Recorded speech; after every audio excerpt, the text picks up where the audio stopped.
Hello, hello, shoes. Sorry,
Welcome to the City of Liverpool College Art Centre.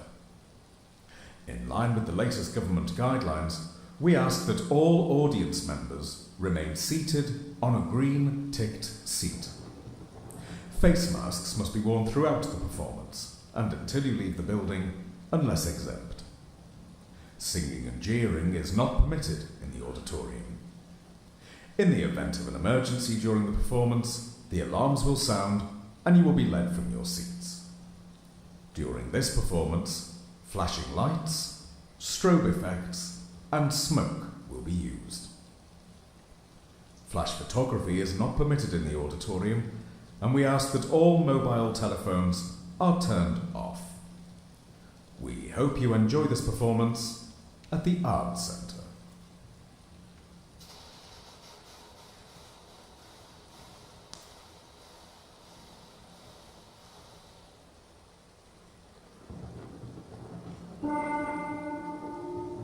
Who's there?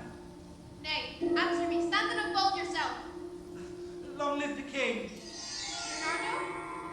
It's now struck 12. Get thee to bed, Francisco. For this relief, much thanks. 'Tis bitter cold and I am sick at heart. Have you had a quiet garb? Not enough stirring. Well, good night. If you do meet Horatio and Marcellus, the rivals of my watch, bid them make haste. I think I hear them now. Stand ho, who's there? Friends this round? And liegeman to the Dane. Give you good night. Hello, Bernardo. Say, was Horatio there? Peace with him. Welcome, Horatio. Welcome, good Marcellus. What has this thing appeared again tonight? Such toast will not appear. Oh, sit a while. Let us once again assail your ears that are so fortified against our story. For we have seen these last 2 nights.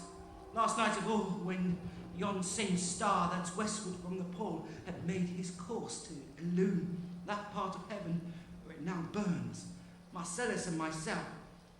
The bell then beat in one. Peace, break thee off. Look where it comes again. In the same figure, like the king that's dead. Thou art a scholar. Speak to it, Horatio. It harrows me with fear and wonder. It would be spoke to. Question it, Horatio. What art thou that you say at such time of night? Together with her fair and warlike form, in which the majesty of very Denmark would sometimes march. Thus, any sound or use of voice, speak to me. Stay and speak. Stop it, Marcellus. Eh? Shall I strike it with my partisan? Do if it will not stand. 'Tis here. 'Tis here. 'Tis gone. Before my God, and might not this believe without the sensible and true vouch of mine own eyes? Is it not like the king? In the gross and scope of mine own opinion, this builds some strange eruption to our watch. Break we up our states and let us impart what we have seen tonight unto Lady Hamlet. For upon my life, this spirit done to us will speak to her.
now I must confess, that duty done, my thoughts have wished to turn again towards France. Bow then towards your gracious heart. Have you your father's lead? What says? Williams. He hath, my lady, wrung me from my slow lead by labors and petition. Alas, upon his will, I sealed my hard consent. I do beseech you, give him leave to go. Take thy fidelity, stand behind. And thy best graces spend it at thy will. And now my cousin Hamlet, my daughter! A little more than kin and less than kind. How is it that the clouds still hang on you? Not so, my lady. I am too much in the sun. Lord Hamlet, cast thine answered colour off and let thine eye look thy friend with Denmark. Not forever would barrenness seek thy noble father in the dust. Thou knowest 'tis common. What lives must die, passing through nature to eternity. Aye, madam, it is common. If it be, why seem it so particular with thee? Seems, madam. Nay, it is. I know not seems. 'Tis not alone my inky cloaked good mother, nor the customary suits of solemn black that can denote me truly, for they are the actions that a man may play, and I have that which within passeth show. These were the trappings and suits of woe. 'Tis sweet and commendable in your nature, Hamlet, to give these morning duties to your father, but you must know that your father lost a father. That father lost his. And the survivor bound to fulfill obligations, some tend to do obscene new sorrow, but to persevere in obstinate condolement is a cause of imperious stubbornness. 'Tis unmanly grief. We pray to you, throw to the earth this unprevailing woe, and think of us as a mother. But let the world take note, you are the most immediate to our throne.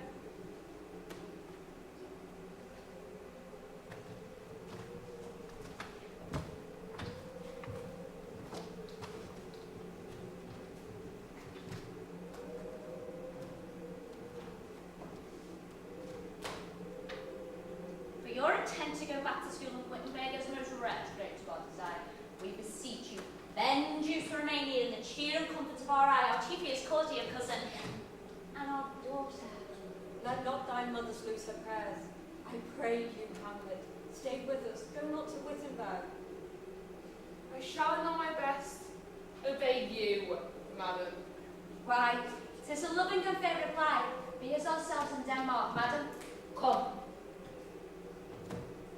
With this gentle and unforced order, Hamlet sits smiling at my heart. Come away.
That this too solid flesh would melt, thaw and resolve itself into a dew, or that the everlasting had not fixed his cannons against self-slaughter.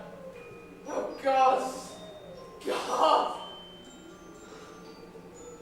How weary, stale, flat and unprofitable seems to me the uses of this world. Fireponds! 'Tis an unweeded garden, the curse to see things rank and gross in nature. Possessive merely. That it should come to this, but 2 months dead. Nay, not so much, not 2. An excellent king, that was. This Hyperion to Satyr. So loving of my mother, that he might not teem the winds of heaven visit her face too roughly. Heaven and earth, must I remember? Why, she used to hang on him, as if increase of appetite had grown by what is fed on. And yet, within a month, let me not think on it. Frailty! Thy named woman!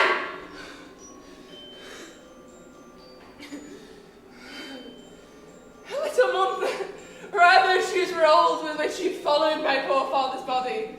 Like Naomi, all tears. Why, she, even she, a beast that wants discourse of reason, would have mourned longer. Married with mine aunt. My father's sister, but no more like my father than I to Hercules. Within a month, oh yet the soul from most unrighteous tears had left the flushings of her golden eyes, she married. Oh, what wicked speed, to post with such dexterity to incestuous sheets. It is not, nor cannot, come to good. But break my heart, for I must hold my tongue. Hail to your ladyship. I am glad to hear you well.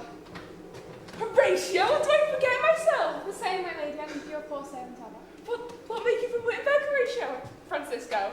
My good lady. What are your affairs, Nelson? We'll teach you to drink deeper in the parts. My lady, I came to see your father's funeral. I pray you, do not mock me. I think it was to see my mother's wedding. Indeed, my lady, it fell hard upon. Thrift, Horatio. The funeral baked meats did coldly furnish forth the marriage tables. My father. Methinks I see my father. Where, my lady? In my mind's eye, Horatio. I saw him once. He was a goodly king. He was a man. Taken for all in all, I should not look upon his like again. My lady, I think I saw him yesterday. Saw? Who? My lady, the king, your father. The king, my father. Seize new admiration for a while of your tent here, till I may deliver upon this witness, this marvel to you. For God's love, let me hear. 2 nights together had this gentlewoman, Francisco, in the dead vast middle of the night, being thus encountered. A figure like your father, armed at point exactly, cap appears before them, and with solemn march goes slow and stately by. Thrice he went by my oppressed and fear-surprised eyes, within his transient blood, while they, still, almost a jelly, stand dumb with the act of fear and speak not to me. This to me in dreadful secrecy and part she did, and I in the fair night kept watch. Both in time and true and good, the apparition comes. I knew your father once, these hands are not more like. But where was this? My lady, upon the platform where we watched. Did you not speak to it? My lady, I did, but answer made it none and vanished from our sight. 'Tis very strange. Hold you not the watch tonight? We do, my lady. Armed, say you. Armed, my lady. This is top to toe. My lady, from head to foot. Then saw you not his face. Indeed, my lady, he wore his beaver up. What? Looked he frowningly? A countenance more in sorrow than anger. Pale or red? No, very pale. And fixed his eyes upon you? Most constantly. Would I had been there? I will watch tonight, chance to walk again. I warrant it will. If it assumes my noble father's person, I'll speak to it, though hell itself should gape and bid me hold my peace. I pray you, if you've hitherto concealed this sight, let it be tenable in your silence still, and whatsoever else shall have tonight, give it an understanding but no tongue. I shall requite your loves, so fare you well. Upon the platform twixt 11 and 12, I'll visit you.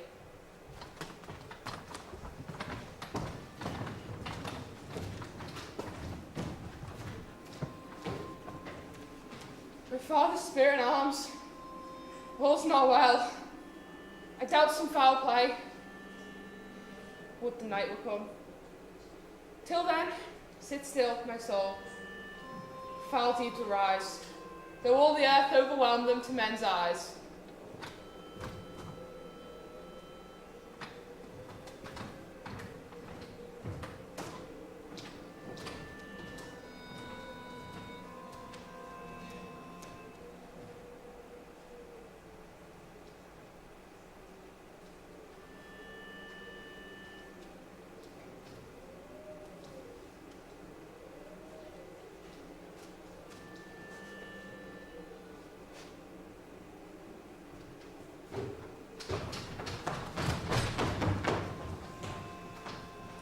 emissaries are embarked. Farewell. And sister, is the wind to be benefit and convoyer's assistant? Do not sleep. Let me hear from you. Do you doubt that? For Hamlet and the trifling of her favour, hold it a fashion and toying blood, a violet in the youth of primy nature, forward not permanent, sweet not lasting, the perfume and suppliance of a minute, no more. No more but so. Think it no more. Perhaps she loves you now, but you must fear her greatness weighed. Her will is not her own, for she herself is subject to her birth.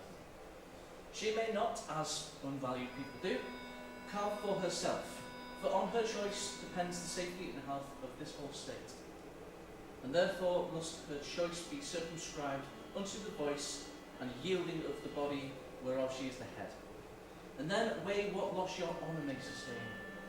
If with too creepy ear you list her songs, or lose her heart, or your chaste treasures open to her unmastered importunity, fear it, Ophelia. Fear it, sweet sister, and keep you in the rear of your affection, out of the shot and danger of desire. The chariot's maid is prodigal enough if she'll mask her beauty to the moon. I shall the effect of this good lesson keep, as watchman to my heart. But good, my brother, do not, as some ungracious pastors do, show me the steep and thorny way to heaven, whilst, like a puffed and reckless libertine, himself the prim and burst path of dalliance treads, and directs not his own reed. Fear me not, I stay too long, my father knows.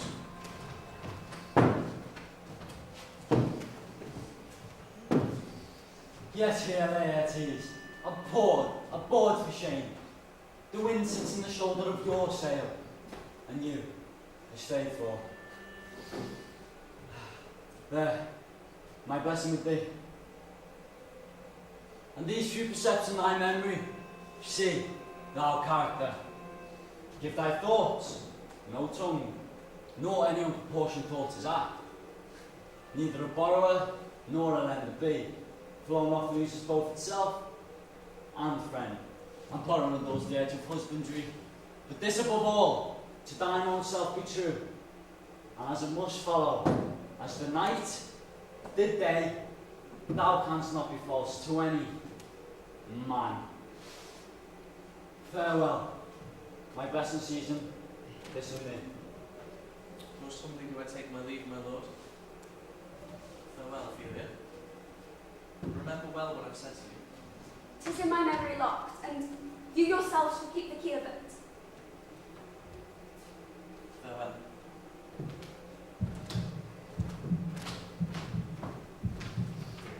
What is Ophelia? He hath said to you. So please you, something touching the Lady Hamlet. Marry well be thought. 'Tis told me she hath very often of late given private time to you, and of you yourself. Have of your audience been free and bounteous? She hath, my lord, of late, made many affections known to me. Affection. My lord, she hath importuned me with love in honourable fashion. A fashion you may call it. Go to. And have given countenance to her speech, my lord, with almost all the holy gods of heaven. I do know. When the blood burns, how prodigal a soul lends the token vows. From this now be somewhat scanter your maiden presence, setting treatment at a higher rate than commands of parley.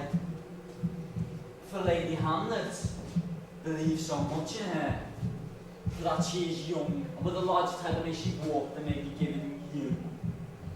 In few, Ophelia, do not believe her vows. This is for all. I will not, in plain terms from this time forth, have you so slander any moment leisure as to give words or talk with the Lady Hamlet.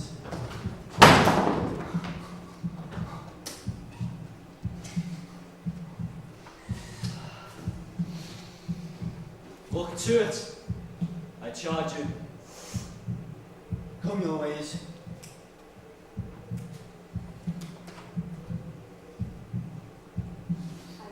made my lord.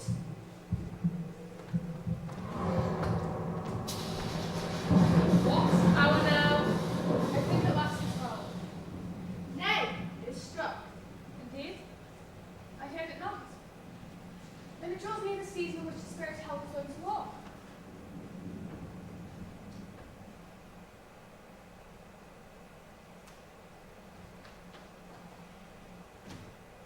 Look, my lady. It comes. Angels and ministers of grace defend us. Thou comest in such questionable figure. I'll call thee Hamlet, King, Father. Will they not answer me? Let me not burst in ignorance, but tell why they canonise bones, hearse, and death, and burst their servants. Why this sepulchre? When we saw thee quietly in turn, have Otis ponderous and marble jaws to cast thee up again. Why is this? Wherefore, what should we do? It beckons you to go away with it. Look, with what cautious action it wavers you to a more removed ground, but do not go with it. No, by no means. Why? What should be the fear? I do not set my life on a pin's fee. And to my soul, what could it do to that? Being a thing immortal as it is. Look you, in which before thou follow me. You shall not go, my lady! My fate will hand me! By heaven, I'll make a ghost of she that lets me. I say, away. I'll follow thee. She waxes desperate with imagination. 'Tis not fit us to obey her. Tell after why she will just come. Something rotten is in the state of Denmark.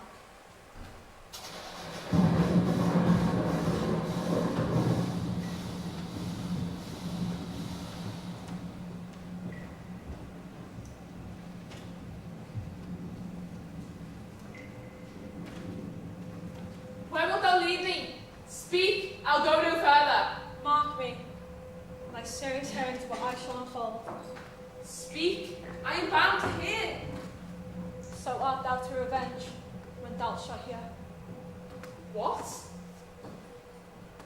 I am thy father's spirit, doomed for a certain time to walk the night, and for the day confined to fast in fires, until the foul crimes done in my days of nature are burnt and purged away. I could a tale unfold whose lightest word would harrow up thy soul, freeze thy young blood, make thy two eyes like stars start from their spheres. This eternal laser must not lead to ears of flesh and blood. List, list, oh list. If thy ever dear father love, Oh God. revenge is most foul and a natural murder. Murder! Now, Hamlet, here.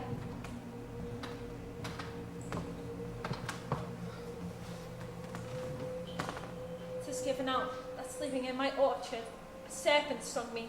So now the whole ear of Denmark is by a forged process of my death rankly abused. But know, thou noble youth, the serpent that did sting thy father's life now wears his crown. Oh, my prophetic soul, my aunt! Aye, that incestuous, adulterate beast! Witchcraft of her wit, with traitorous gifts! A wicked wit and gifts that have the power so to seduce, one to her shameful lust of my misseeming virtuous queen. But soft, methinks I sent the morning air, brief let me be. Sleeping within my orchard, my custom always of the afternoon, upon my secure hour thy aunt stole. With juice of cursed heaven on in a vial, and in the porches of my ears to pour the leprous distillment. But swift, as quicksilver, courses through the natural gates and alleys of the body. Thus was I, sleeping by a sister's hand of life, of crown, of queen, at once despatched, horrible, horrible, most horrible! If thou hast nature in thee, bear not! Let not the royal bed of Denmark be a couch of luxury and damned incest! But howsoever thou purest act, tame not thy mind, nor let thy soul contrive against thy mother aught. Fare thee well at once. The glowworm shows the mantle in the air, and gives the pale of it ineffectual fire. Adieu. Adieu, Hamlet. Remember me.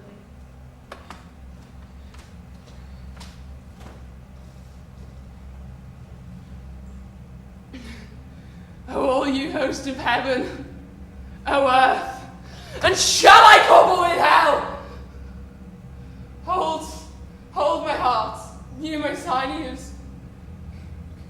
Grow not instant old, but bear me stiffly up. Remember thee, yes, by heaven. O most pernicious woman, villain, smiling damned villain. One may smile and be a villain. At least I'm sure it may be so in Denmark. So, aunt, there it is. Now to my word it is. Adieu, remember me. I have swarmed.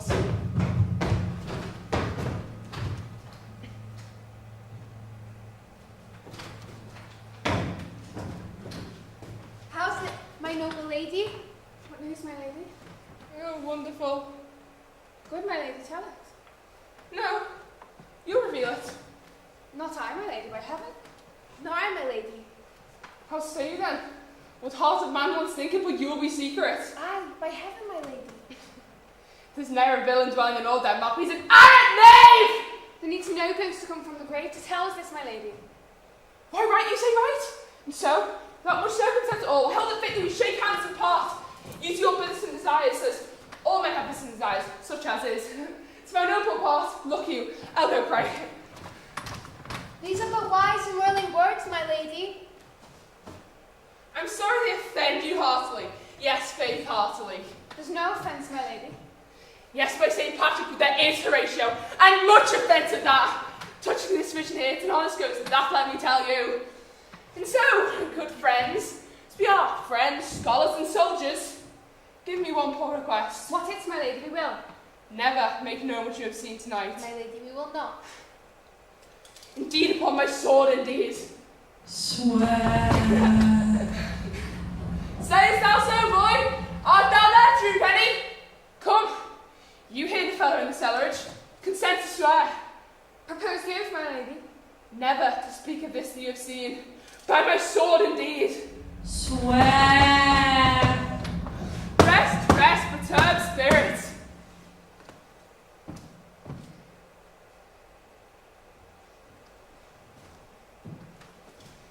So, gentlemen, it was all my love that I do commend me to you. Being as poor a woman as Hamlet may do, to express her loving and friending to you.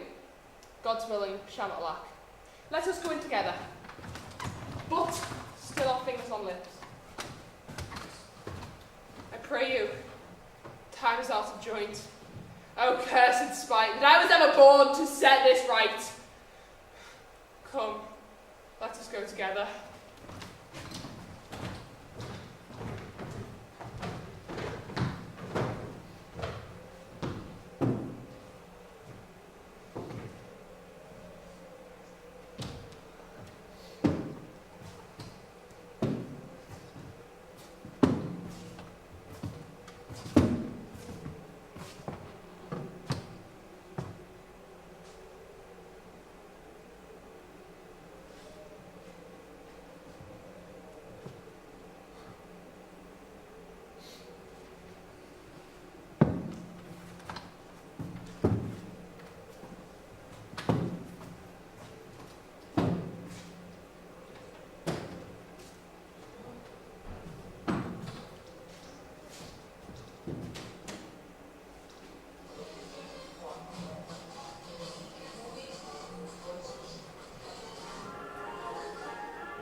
How now, Ophelia? What is the matter? Oh, my lord, I have been so frightened.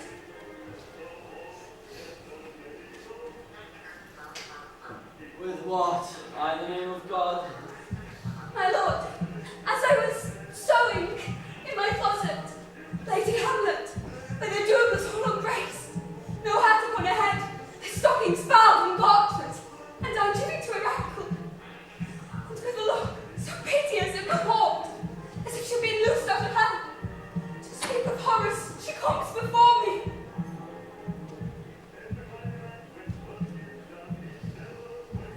Mad fly, love.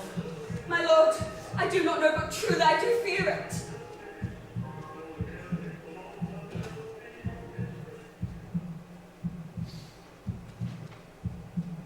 What said she?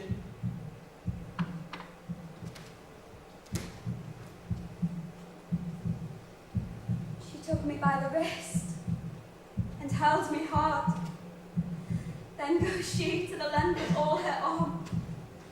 With her other hand thus o'er her brow, she falls to such perusal of my face as she would draw it.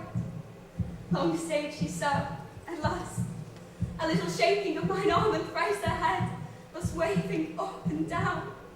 She raised a sigh so piteous and profound, as it did seem to shatter all her bulk and her being.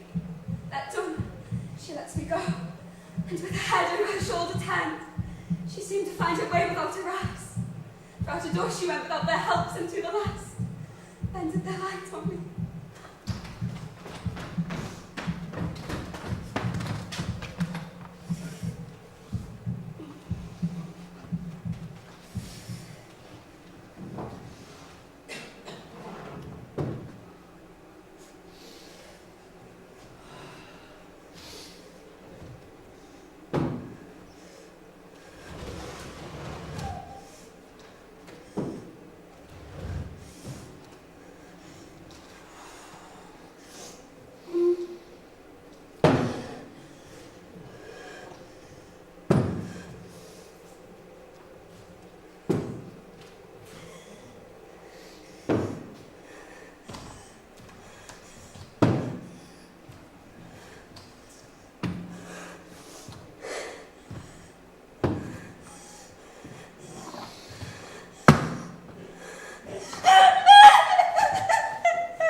Come, go with me.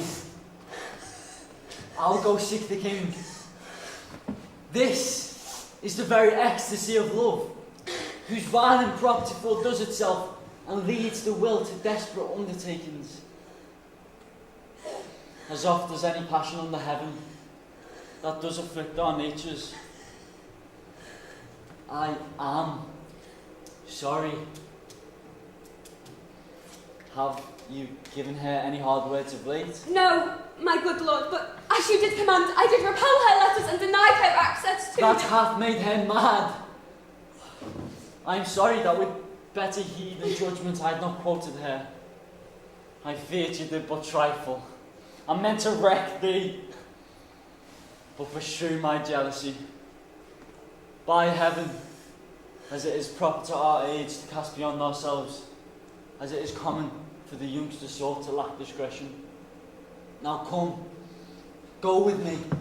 I will go seek the king, which, being kept loose, might move more grief to hide than hate to utter love.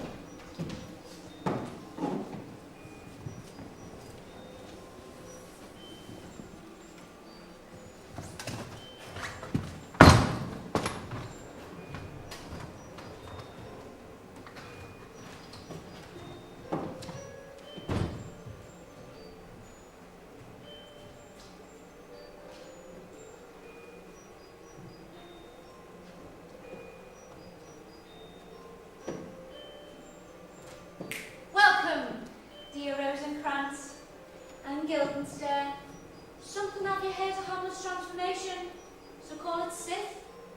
Nor the exterior, nor the inward woman that resembles that it was, what it should be. More than her father's death, that doth have but so much the understanding of herself, I cannot dream of. I entreat you both, that you vouchsafe your rest here in our court some little time, so by your companies draw her on to pleasures, so gather so much from the occasion you may glean, whether aught to us unknown that afflicts her thus that open lies within our remedy.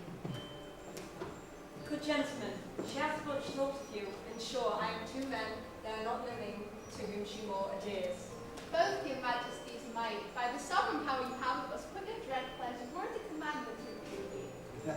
We both obey. Here we offer ourselves full bent, and lay our services at your foot, yours to command. Thanks, Rosencrantz and gentle Guildenstern. Thank you, Guildenstern and gentle Rosencrantz, and I beseech you instantly to visit my much-to-changed daughter. Ah, heaven pray, our presence, as well as our practices, will be of help. Amen.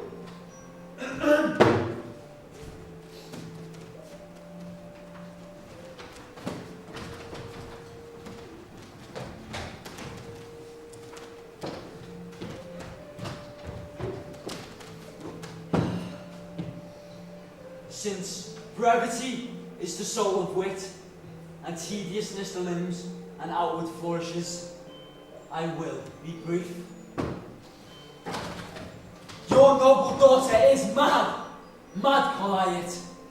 For to define true madness, what is but to be nothing else but mad. But let that go. More matter with less art. Madame, I swear I use no art at all. That she is mad. 'Tis true, 'tis true, 'tis pity, and pity 'tis true.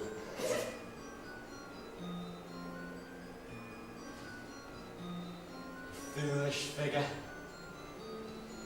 I have a daughter! Have, while she is mine, who, in her duty and obedience mark, hath given me this. Now gather and surmise. To the celestial and my soul's idol, the most beautified Ophelia. That's an ill phrase, a vile phrase. Beautified, that's a vile phrase. But you shall hear this, thus, in her excellent way. And this from Hamlet to her. Good madam, stay a while. I will be faithful.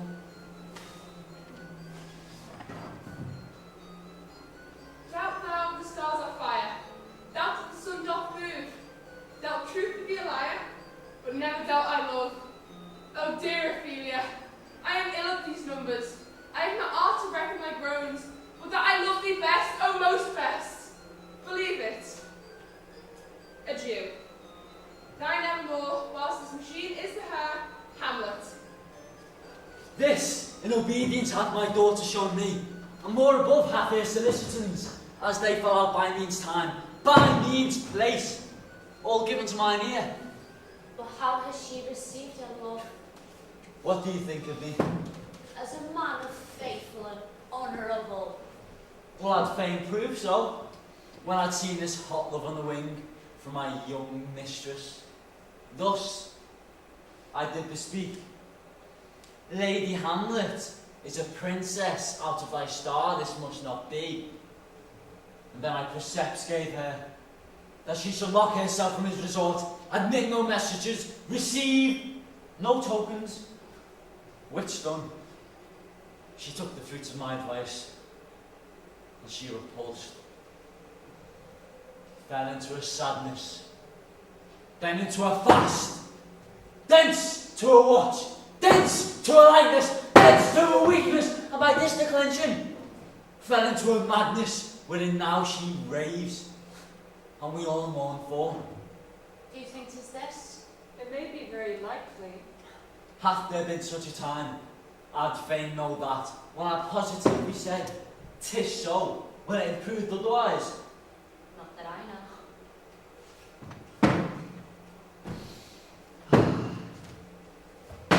Take this from this. If this be otherwise, if circumstances lead me, I will find where the truth is hid. Though it were hid indeed within the centre.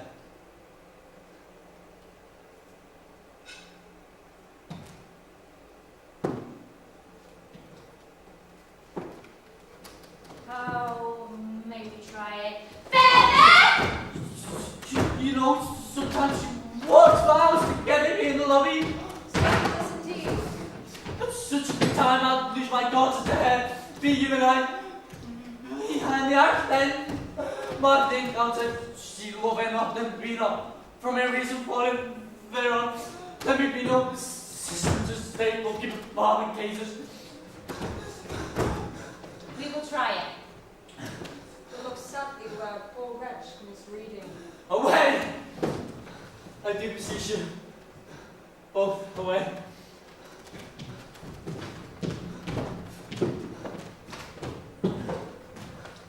I'll board her presently.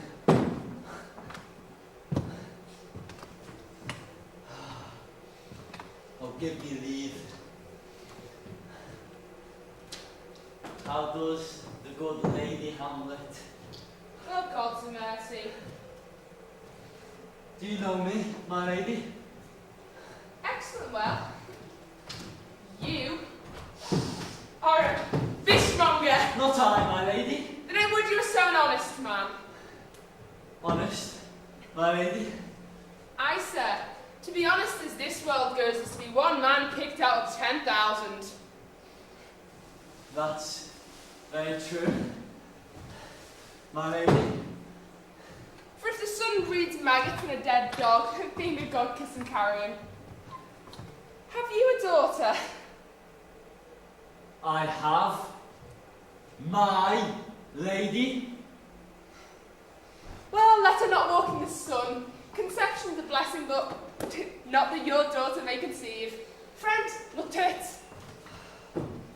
Still harping on my daughter, yet she knew me not at first. What do you read, my lady? Words. Words. Or what? Words. Or what is the matter, my lady? Between who? I mean the matter that you read, my lady. Slanders, sir. The satirical rogue says here that old men have grey beards, their faces wrinkled, eyes red and thick amber and plumtree gum, and have a plentiful lack of wit. Together with those weak hams, is it holding it honesty to have it thus set down? For yourself, sir, should be old as I am. If you could, like a crab, go backwards.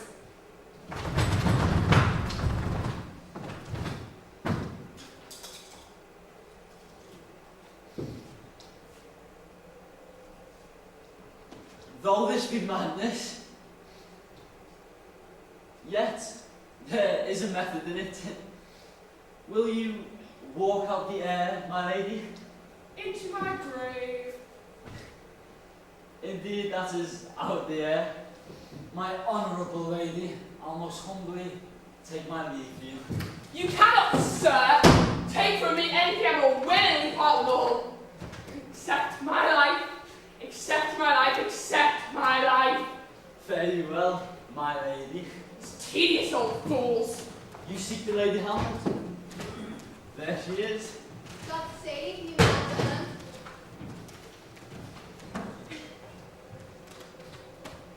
My most dear lady. My excellent good friends.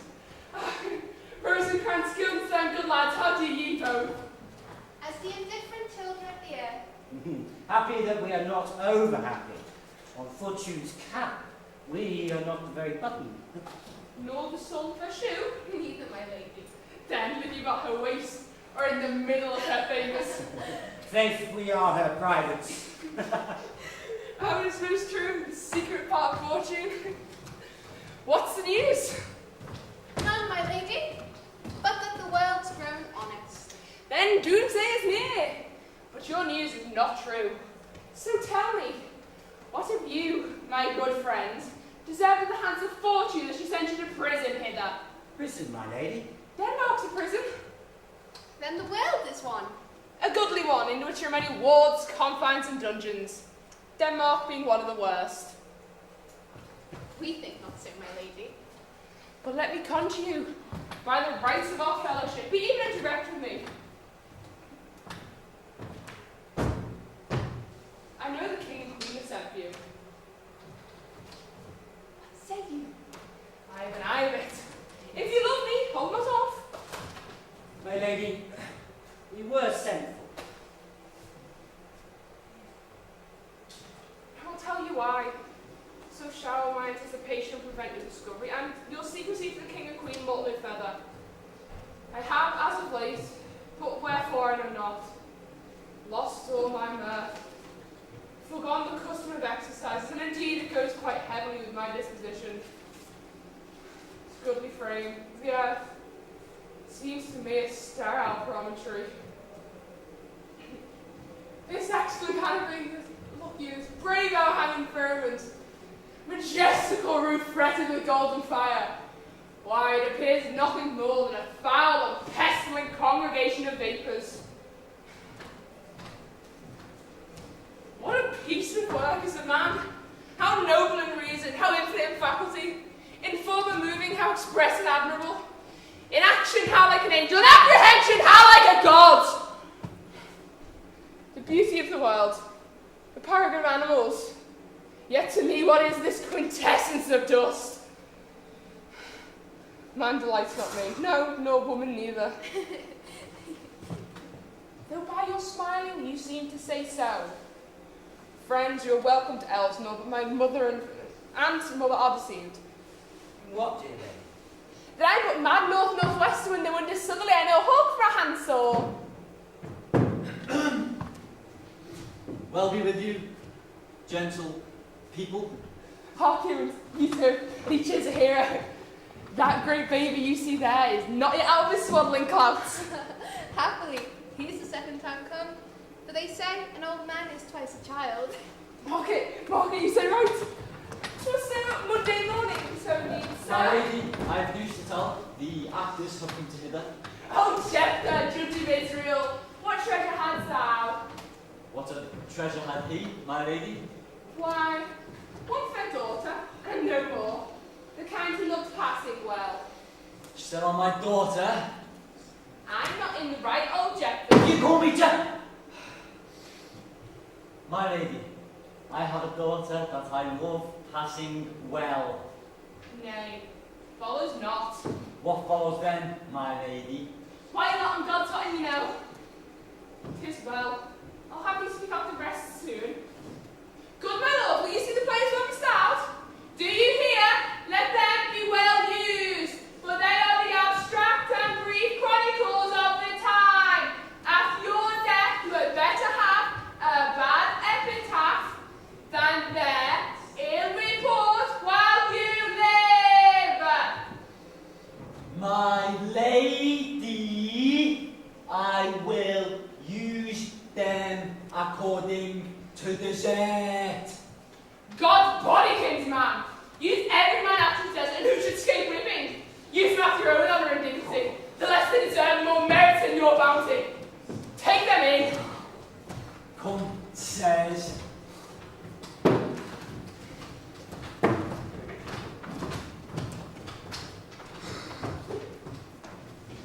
Oh, now I'm alone. Oh, what a rogue and peasant slave I am. Am I a coward? Who calls me villain? Who does me this? Swoons. Should take it. Bloody, bawdy villain. Remorseless, treacherous, lecherous, kindless villain! Oh, vengeance! Why, what an ass am I! Most brave that I, daughter of dear father murdered, prompted to my revenge by both heaven and hell, and should like a whore unpack my heart with words, full cursing like a very drab scullion. Firepont, I'll have these friends play out something like the murder of my father for my aunt. I'll observe her looks, I'll tend to them the quick. But if she blench, I know my course. The play's the thing wherein I'll catch the conscience of the king.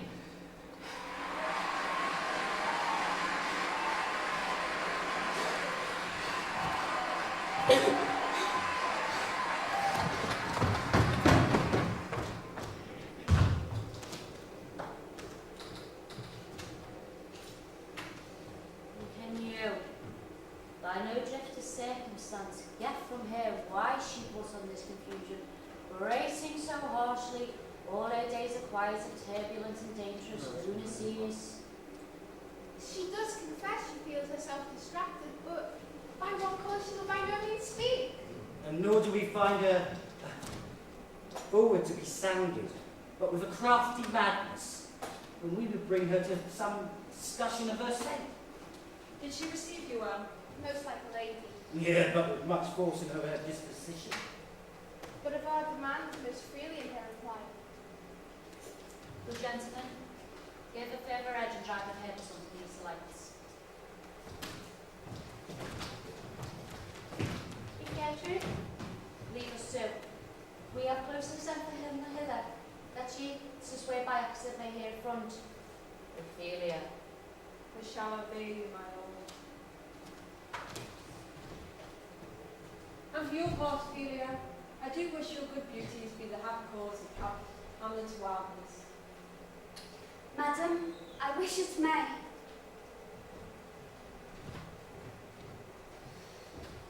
Ophelia, walk you here. Gracious, so please you, we will bestow ourselves.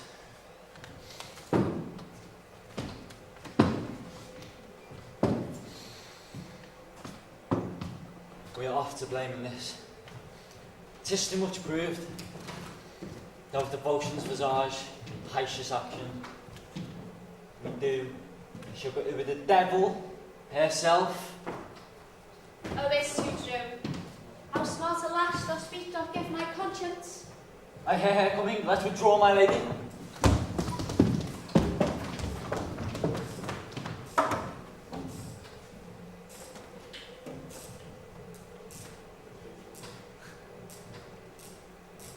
To be, or not to be, that is the question. Whether 'tis nobler in the mind to suffer the slaves and hours of outrageous fortune, or to take arms against the same troubles and by opposing end them, to die, to sleep, no more. To sleep to say we end the heartaches and 1,000 natural shocks of flesh thereto. 'Tis a consummation to outlive be wished. To die, to sleep, a chance to dream.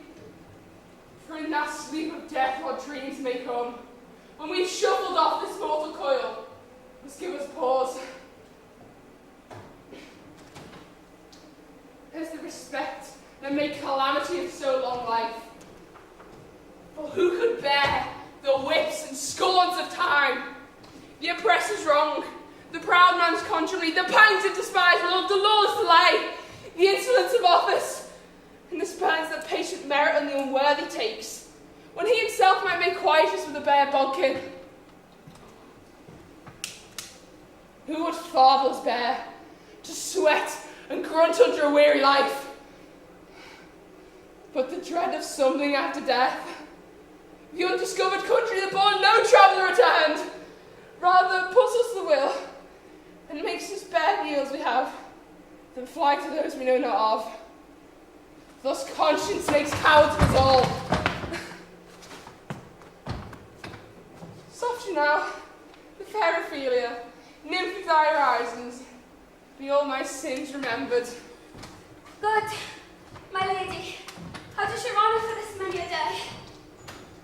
Humbly thank you. Well. My lady, I have remembrances of yours that I have longed to redeliver. Pray you, now receive them. No, not I. I never gave out. My honoured lady, you know right well you did. With the words of so sweet breath composed as made the things more rich.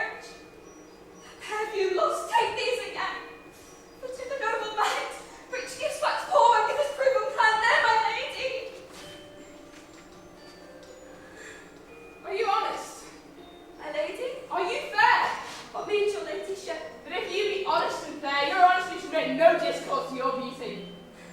Could beauty, my lady, have better commenced than with honesty? Aye, truly. For the power of beauty will sooner transform honesty from what it is to a bawd. Then the force of honesty can translate beauty into his likeness. This was sometime a paradox, but time hath given proof. And loved he was. Indeed, my lady, you make me believe so. You should not believe me. For virtue cannot so inoculate the stock, though we shall relish of it. I love you not. I was the more deceived. Get thee to a nunnery! Why wouldst thou be breeder of sinners? I myself am indifferent unto that accused me of such things better my mother had not borne me. I'm very proud, revengeful, ambitious, with enough offence to back. Then the thought to put them in, imagination to give them shape or time to act them in. What should such fellows as I do crawl between earth and heaven? We are iron knaves all. Believe none of us. Go thy ways for nunnery. Where's your father? At home, my lady. Then let the doors close on him, so he may play the fool, no place other than his own house. Farewell. Oh, help there! You sweet heavens! If thou dost marry, I'll give thee his plague for thy dowry. Be thou chaste as ice, pure as snow, thou shalt not escape calumny. Get thee to a nunnery. Go, farewell. Or, if thou wilt be married, marry a fool, for wise men know what monsters you make of them. To a nunnery! Go! And quickly too. Ah! Heavenly power to restore her! I've heard of your paintings too. Well enough. God gives you one fish, you make yourselves another. You jig, you amble, and you lisp. You nickname God's creatures. Your wantonness will be your ignorance. Go to, and their brothers have made me mad. We'll have no more marriages. Those who are married already, all but one shall live. The rest shall keep as they are. To our nunnery! Go!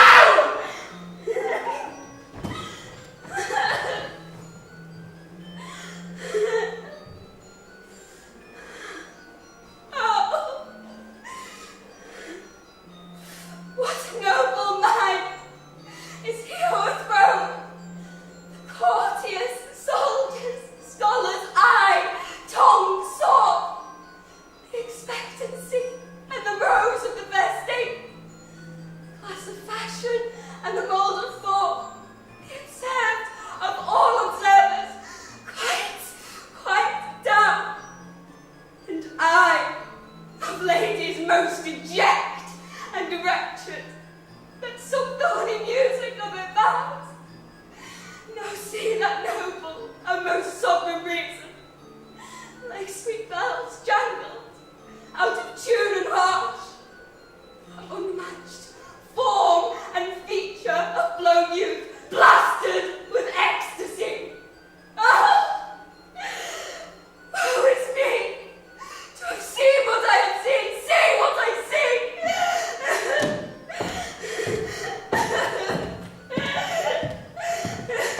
Love, but affections do not that great end, nor what you spake, though the lack form a little, was not like madness. There is something in her soul, will be some danger which for to prevent. I, having quick determination that does set it down that she will alone with speed to England. What do you think on? It shall be well. But yet, I do believe the origin and commencement was sprung from neglected love. How now, Ophelia? You need not tell us what the Lady Hamlet said. We heard it all. My lady, do as you please. But, if you hold it fit, after hair play, let the Queen, mother all alone, entreat her to show her grief. Let her be round with her, and I'll be placed. So please you, in the ear of all their conference, if she find her not, to England send her, or confine her where your wisdom best shall think.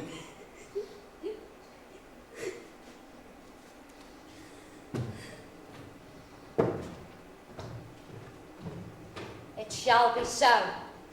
Madness and great ones must not unwatched go.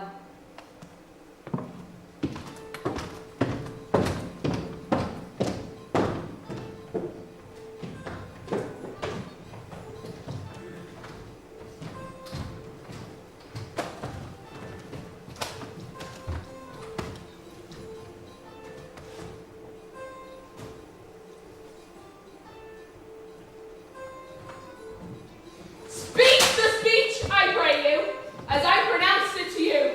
Trippingly on the tongue, but do not mouth it, as many of your players do.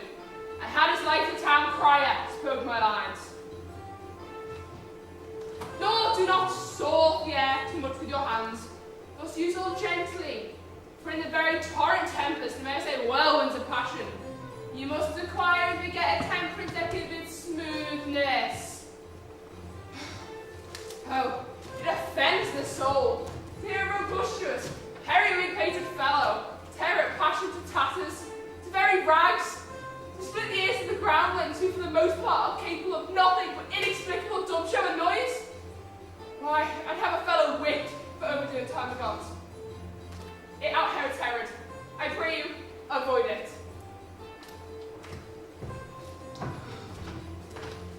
I warn your honor. Go, make you ready.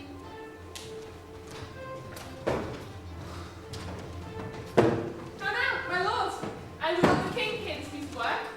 And the Queen too, and not presently. And bid the players make haste.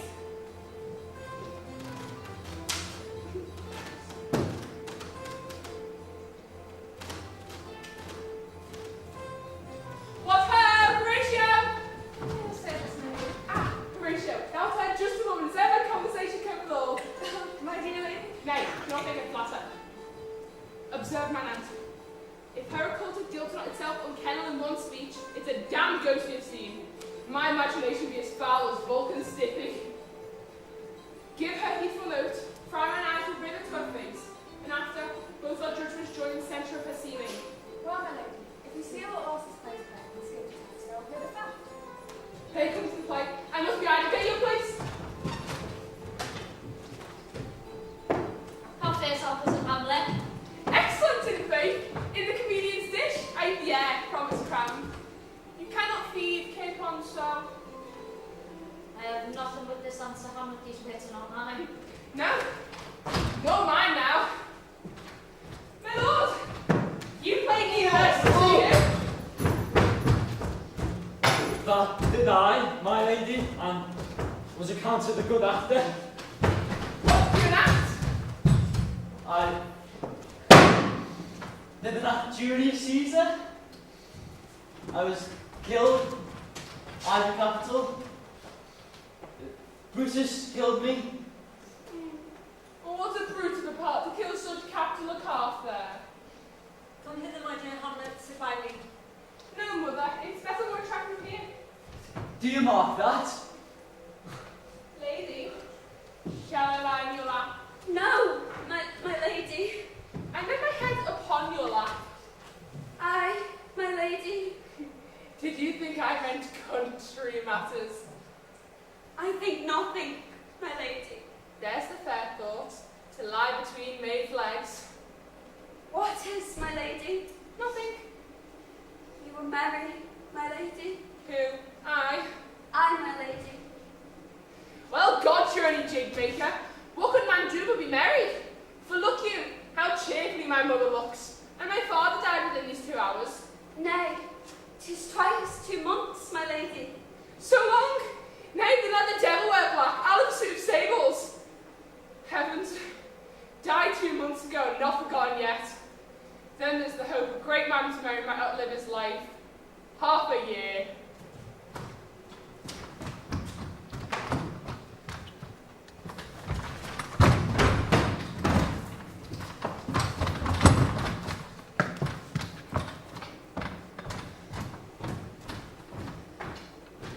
For our tragedy, here stooping to your clemency, we beg your hearing patiently.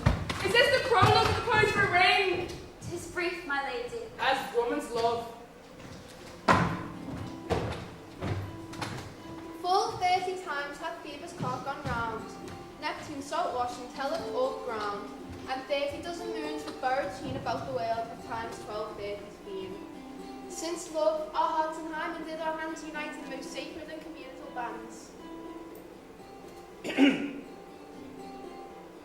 So many moons and sun, make us again count over love be done.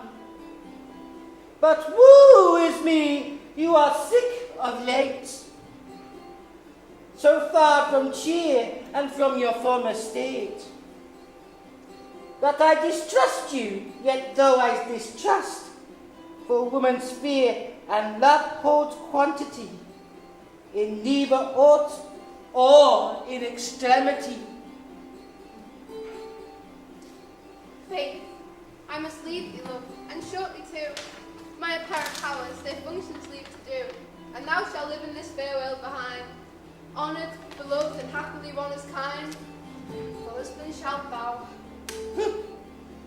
Oh, confound the rest! Such love must needs be treason in my breast. In second husband let me be accursed. None wed the second, but who killed the first? Wormwood, wormwood. But all bleeds when I begun, our wills and fates do so contrary run. Their thoughts are ours, our ends none of our own. So, think thou wilt no second husband wed, but die thy thoughts when thy first lord is dead. Nor earth to me, give me food, nor heaven light, sport and repose, lock from me dry a day and night. To desperation turn my trust and hope, at anchor's cheer, in prison be my rope. Each opposite that blanks the face of joy, meet what I would have well, and it destroy. Both here and hence pursue me, last in strife. If once a widow, never I be a wife. If she should break it now. 'Tis deeply sworn, sweet. Leave me here a while, my spirits grow dull, and I would beguile the tedious day with sleep. Sleep, rock thy brain, and never come mischance between us twain.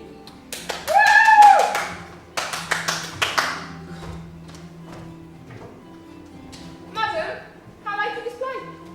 The lady protests too much, methinks. Oh, but she will keep her word. Have you read the argument? There's no offence in it. No, it's all in jest, poison in jest. No offence in the world. What do you call the play? The mousetrap. This one's Luciana's nephew to the king. You're as good as a chorus, my lord. If I could interpret between you and your love, if I could see the puppets dallying. You're keen, my lady, you're keen. It would cost you a groaning to take off my edge. Still better, and worse. So, we must take on more husbands. Begin. Murderer. Pox. Leave thy family place and begin. So the croaking raven doth bell for its revenge.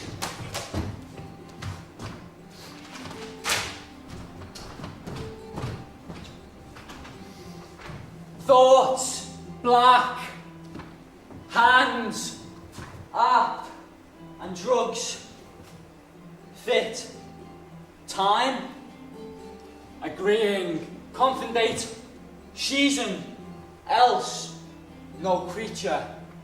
Seeing thou mixtures rank of midnight, weeds collected with Hecate's ban, thrice blasted, thrice infected. Thou natural magic and dire property, unwholesome life, you say immediately.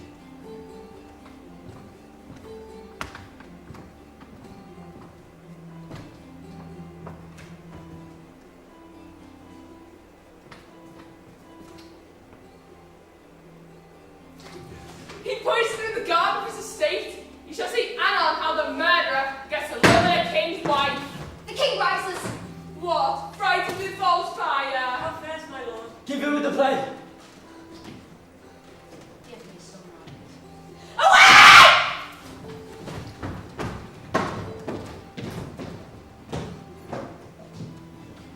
Why let the stricken day go weep? The heart will call it play. For some must watch while some must sleep. So runs my world away. Ah, Horatio! I'll take those words as doubts around. Did perceive. Very well, my lady. Upon the talk of poisoning, I did very well to make him. My lady, vouchsafe me a word with you. sir, a whole history. The Queen, madam. Aye, what of her? She is in retirement, much distempered. With drink, sir. No, with collar. Your wisdom should prove itself more richly if you signify this to her doctor. For me, to put her to her purgation would perhaps plunge her into far more choler. Good mind, my lady. Put your discourse into some frame and start not so widely upon my affair. I am tame, sir. Pronounce. The Queen, your mother, is in the most great affliction of spirit. Have sent him. She desires to speak with you in a closet, eager to bed. We shall obey. Were she 10 times our mother. Have you any further trade with us? My lady, you did once love me. So I do still, buying pigs and stealers. Good, my lady. What is your cause of distemper? You surely do. While the door upon yourself, you deny your use to your friend. Sir, I lack advancement. How can that be? We have but the voice of the king himself for your succession in Denmark. Why, but while the grass grows. The proverb is something musty.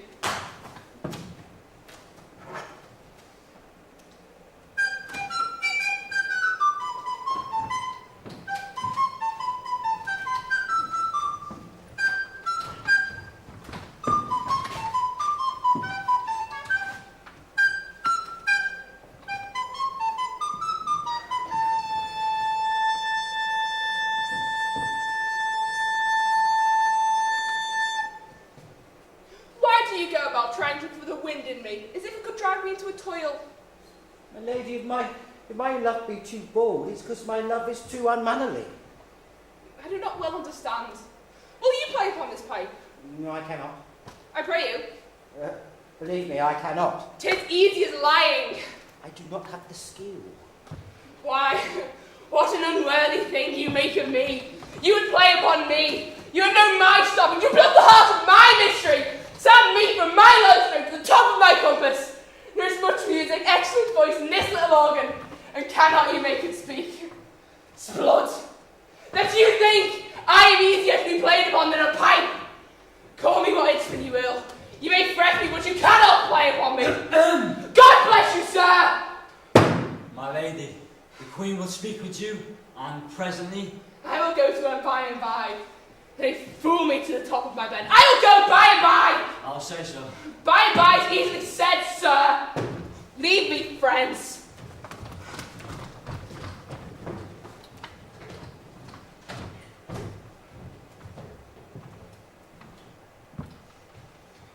"'Tis now the very witching time of night, when churchyards yawn and hell itself breathe contagion into the air. Now could I drink hot blood and do such bitter business, the day itself would quake to look on. Soft. Now to my mother, I will speak with daggers, but use none. My tongue and soul in this be hypocrites. How in her words soever she be shent, to give them seals, never my soul consent.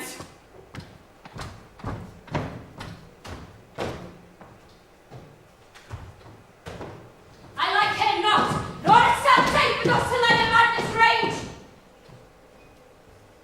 Therefore prepare you. At your commission, or forfeit dispatch, and she shall along you to England. The terms of our estate may not endure, as it's so dangerous to stop how we go out of their lunacies. We will ourselves provide. Most holy and religious spirit is to keep those many, many bodies safe that live feed upon your majesty. The single and peculiar life is bound with all the strength and arm of the mind to keep itself from annoyance. But much more that spirit whose will depends and rests the lives of many. Arm you. I pray you to pull letters on the speedy voyage, which now goes 2 3-footed.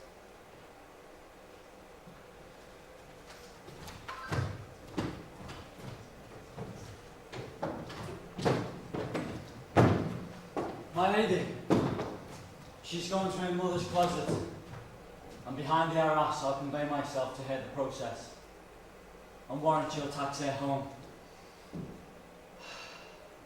And as you said, and wisely was it said, 'tis meet that some more audience than a mother, since nature makes them partial, should overhear the speech of vantage.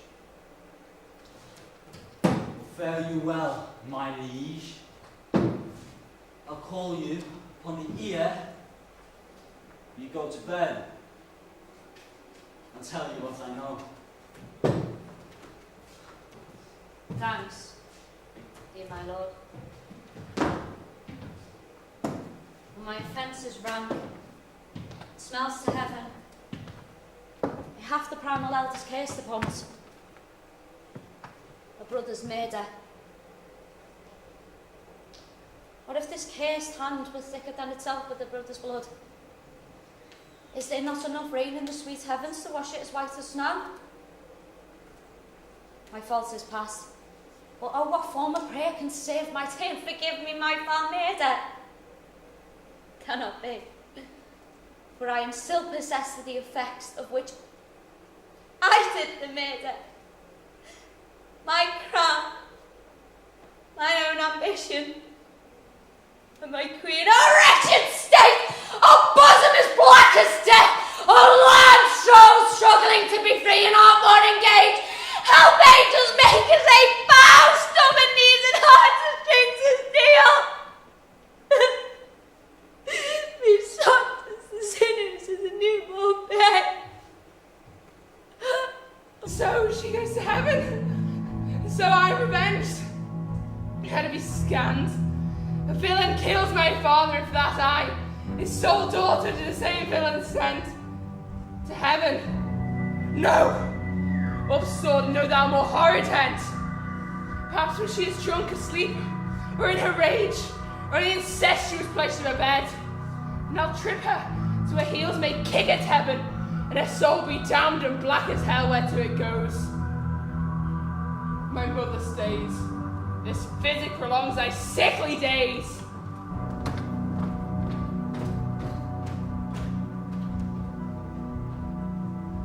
My words fly up. My thoughts remain below. Words without thought, never to heaven go.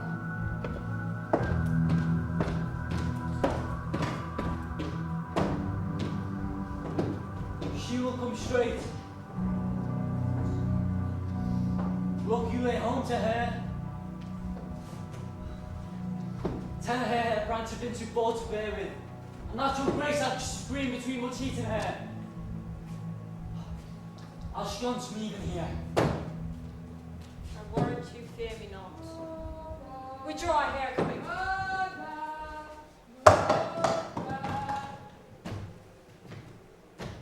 Now, mother, what's the matter?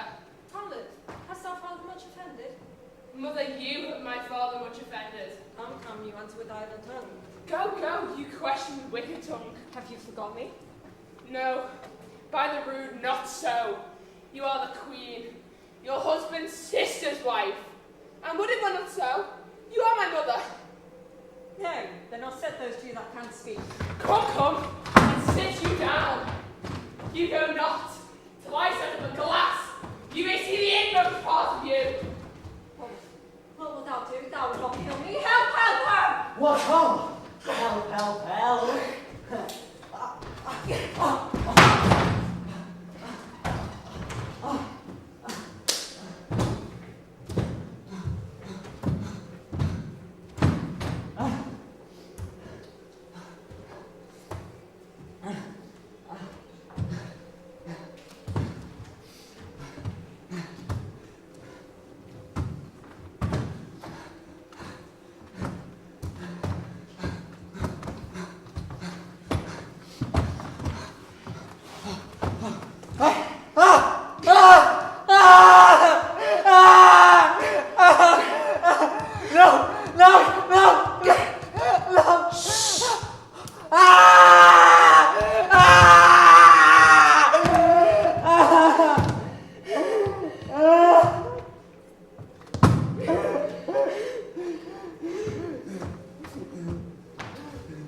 Precious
sealed, and these two schoolfellows, who I will trust as Adder's found, they bear the mandate, must sweep my way and marshal me to knavery. Let it work, for 'tis the sport to have the engineer hoist by his own petard. Come, sir, to draw towards the end with you.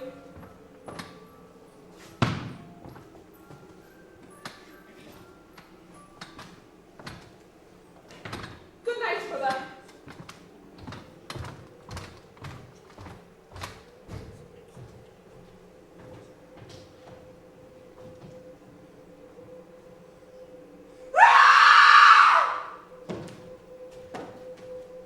There's matter in these sighs, these profound heaves.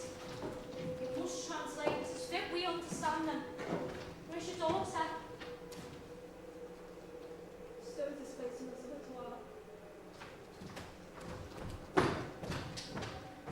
Oh my lord, what have I seen tonight? What, Gertrude? How does Hamlet? As mad as sea its wind, when both content to which find here.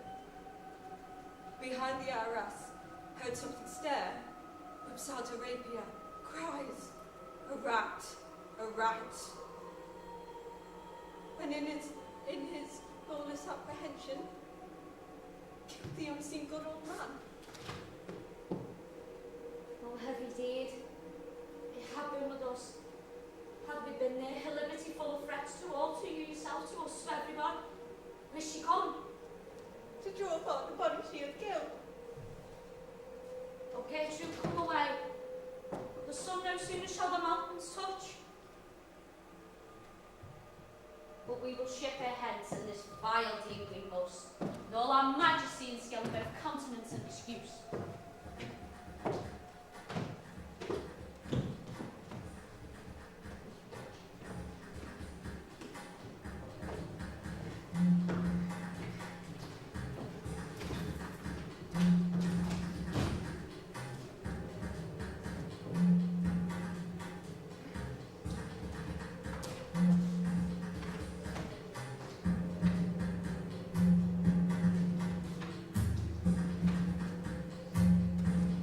Safely stowed. Hamlet! Lady Hamlet! Oh, pitiful.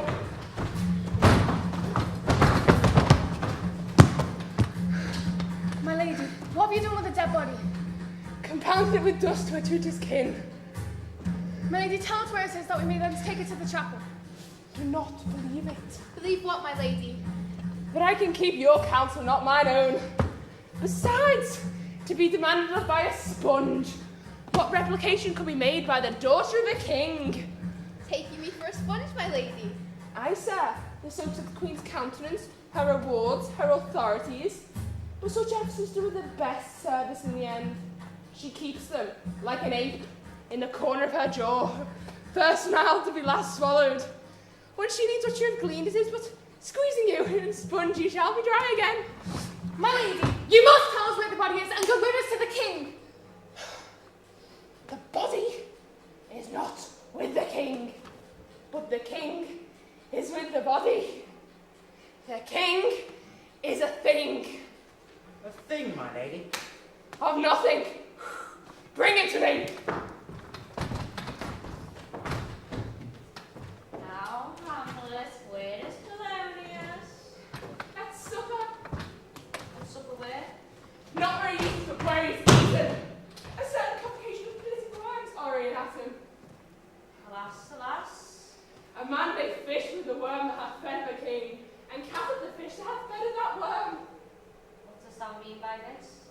Nothing, but to show how a king may go progress with the guts of a beggar. Where is Polonius?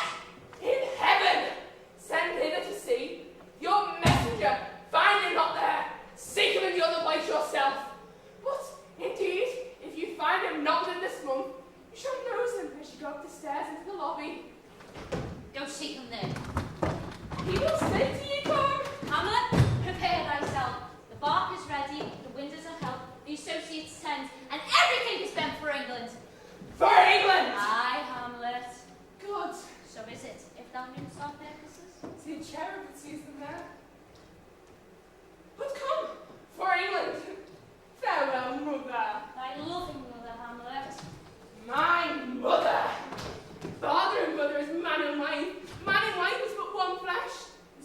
my mother. Come, for England. Follow the foot, pray you make haste. The present death of Hamlet.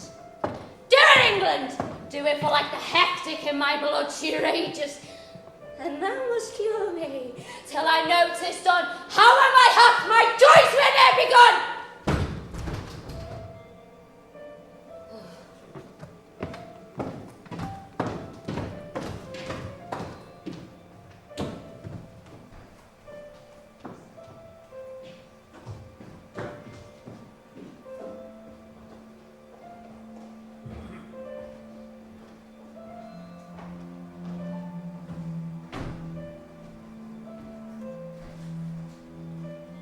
How all occasion to inform against me, and spurn my dull revenge.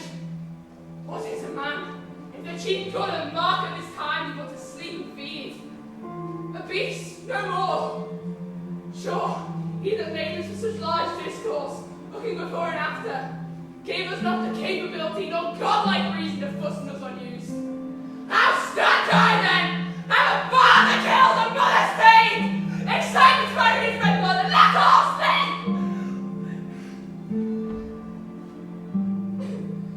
While to my shame, I see the imminent death of 20,000 men. For a fantasy or trick of fame, go to their graves like beds. Fight for a plot when the numbers cannot try the cause, which is not too enough or constant to hide the slain. Oh, from this time forth my thoughts be bloody, or be nothing worth!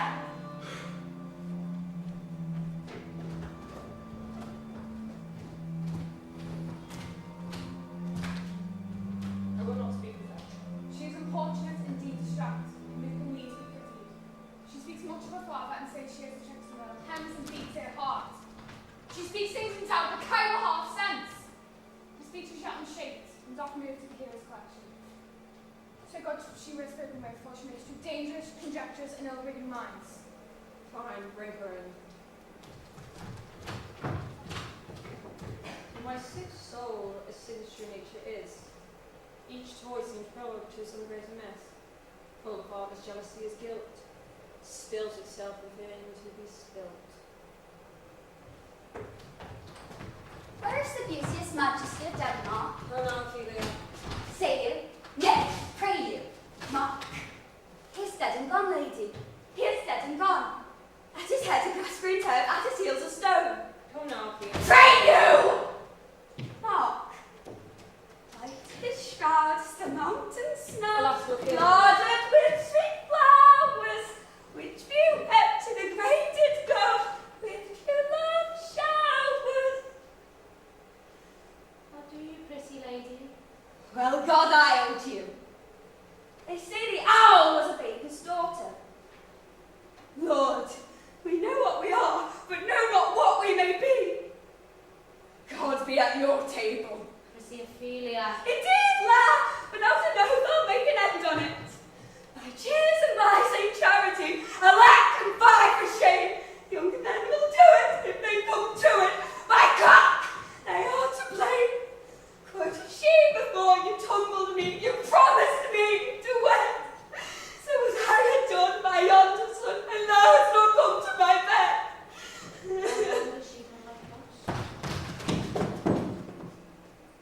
I hope all will be well. But I cannot help but weep to think they should lay him in the cold ground. My brother shall know of it!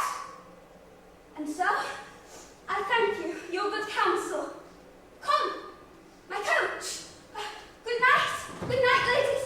Good night, sweet ladies, good night. Follow her close, give a good watch, I pray you.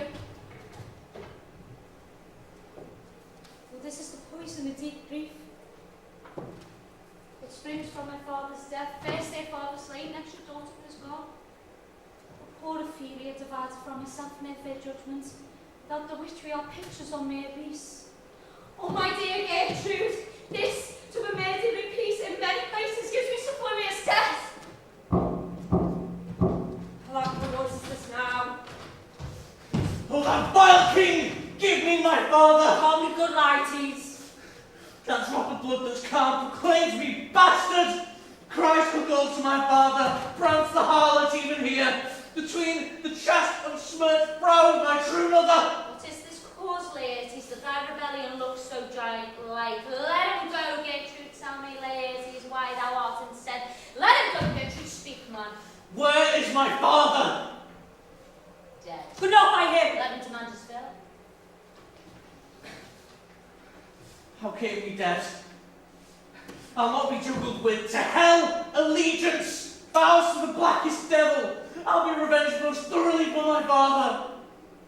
Is it writ in your revenge that swoop stake you will draw both friend and foe, winner and loser? None but his enemies. Will you know them then? To his good friends, thus wide I'll owe my arms, and like the kind, life-rendered pelican, repast them with my blood. Why? Now you speak like a good child and a true gentleman. I am guiltless in your father's death and most sensible and grief for it. This shall as level pierce as judgment's day does to your eye.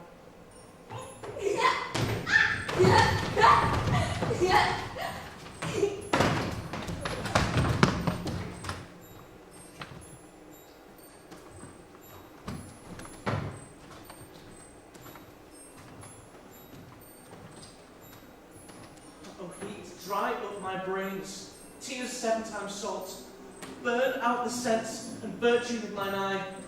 Dear maid, kind sister, sweet Ophelia. They bore him barefaced on the bier. Hey, nonny. Hey, nonny. And in his grave, raised many a tear. Fare you well, my dove. Hast thou thy wits, and didst persuade revenge could not move us? It's Rosemary.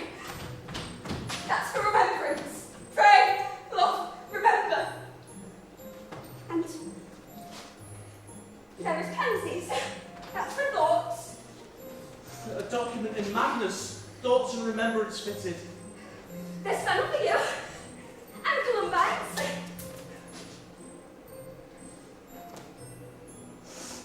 There's room for you. And there's some for me. We may call it Harry Sundays. Thou! You must wear your rue with a difference. There's a daisy. I must give you some violets, but they withered all when my father died. They say he came to a good end. Thought and affliction, passion, hell itself, she turns to favour and prettiness. And will he not come again? And will he not come again? No, he is dead. Go to thy deathbed. He will never come again. His beard was as white as snow. All flaxen was his pearl. He is gone. He is gone. And we cast away moan. God have mercy on his soul. And of all Christian souls I pray. God! God be with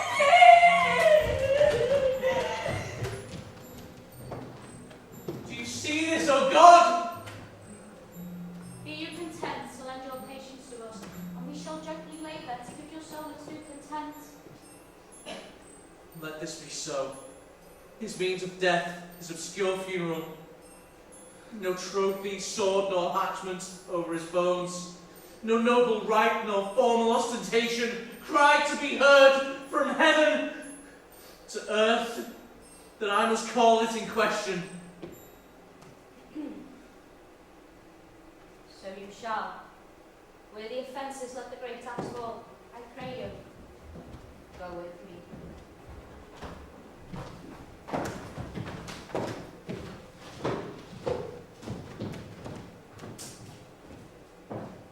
Great Sheriff, when thou shalt have overlooked this, give these letters to the king. They have letters for him. Every 2 days old at sea, a pirate very warlike upon the appointment gave us chase. Finding ourselves too slow sail, we put on a compelled bower, and in the grapple I boarded them. On the instant they got clear of our ship, so I alone became their prisoner. They have dealt with me like thieves of mercy, but they know what they did. I'm too good a turn for them. Let the king know, and have the letters I have sent. Repay thou to me with as much speed thou wast cried out. I have words to speak in thine ear, and will make thee dumb.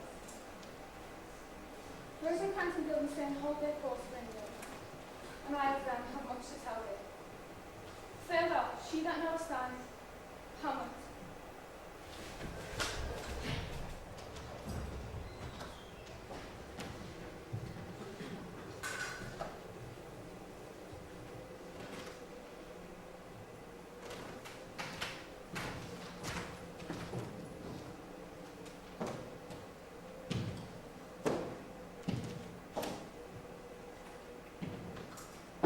A letter. Good Laertes. From Hamlet.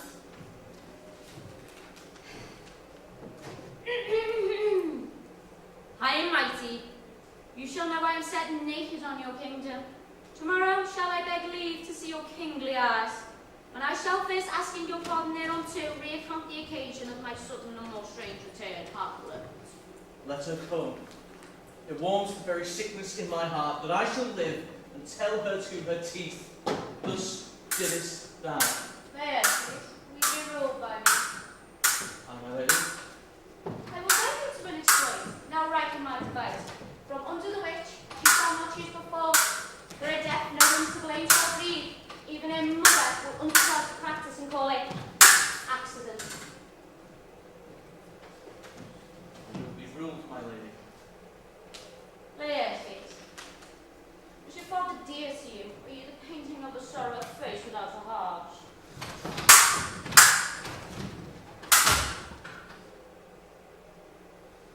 Why ask you this? Hamlet comes back. What would you undertake? You, your father's son, more than in deed than in words. To cut her in the throat. No place indeed should murder sanctuarize.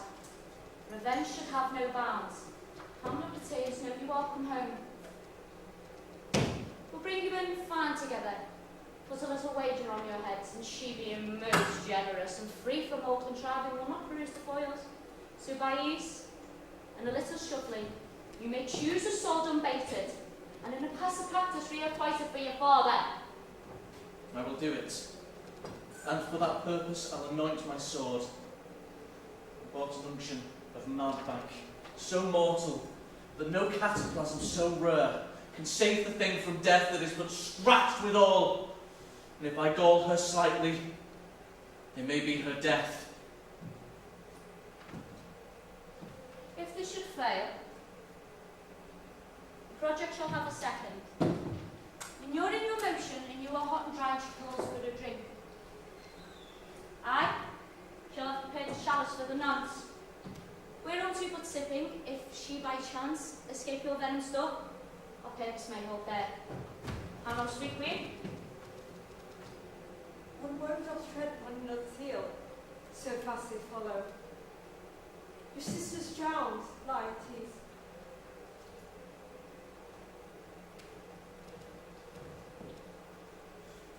Drowned. Where? There's a willow that grows aslant a brook, and shows its tall leaves in the glassy stream. There with fantastic garlands did she come on, nettles, crowflowers, daisies, and long purples that with rose call christening. There, on pendant boughs, her coronet weeds clambering into honey, and envious snow brook. And down her reedy trophies, and herself fell into the brook. Her clothes sped glide in mermaid light, and a while they bore her up, in which time she chanced snatches of bold tunes, as one incapable of her own distress. But like a creature, native and imbued unto that element. But long it could not be, till that the poor wretch was dragged down to lay to another death. Alas. So she is drowned. Drowned. Drowned.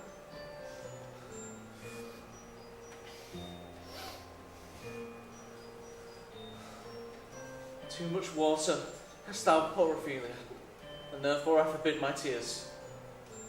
But yet it is our trick. Nature her custom holds. Let shame say what it will. When these are gone, the woman will be out. But you, my lord, have a speech of fire that fain would blaze, but that this folly doubts it.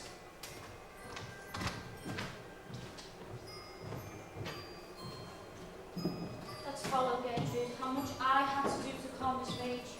No fear. I will this sunset again. Therefore, let's follow.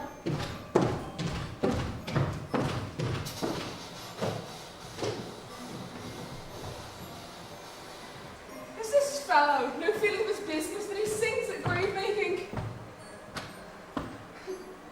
Custom hath made it in the property of these earths. There's a skull now.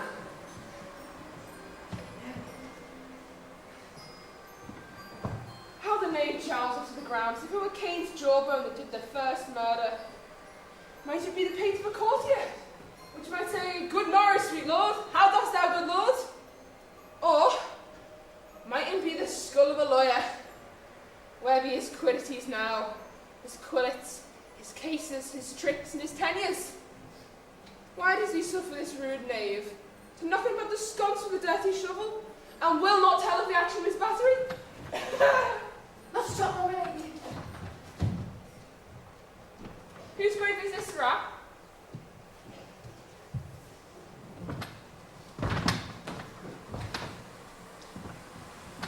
Mine, my lady. I thinkest be thou liest, then. You lie out on it, my lady, and therefore it is not yours. For my part, I do not lie in it, and yet it is mine. 'Tis a quick lie, lady. 'Twill away go from me to you. What man dost thou think this for? For no man, lady. What woman, man? One that was a woman, but rest her soul, she's dead. How came she die? Very strangely, they say. How long will man lie in the earth, Harry Rock? If he be not rotten before he die, he shall last you some 8 year or 9 year. There's a skull now. This skull has been in the earth 23 years.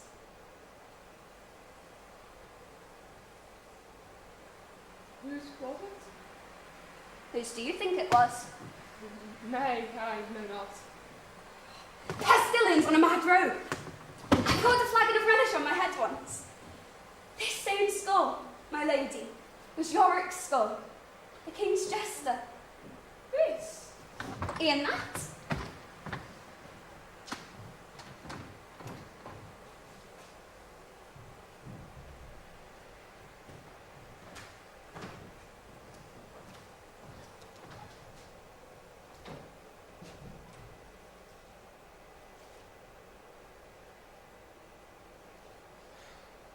Alas, poor Yorick. I knew him. A fellow most infinite jest, most excellent fancy. He hath borne me on his back 1,000 times, and now, how abhorred in my imagination it is. My gorge rings at it. He hung those lips I have kissed, I know not how oft. Where be your jibes now, your gambols, your flashes of merriment that want to set the table at a roar? Not one now to mock your own grinning, quite chapfallen. Get thee to my lady's chamber and tell her, let her pate on an inch thick. To that effect she must come. Make her laugh at that. What's that? Here comes the king.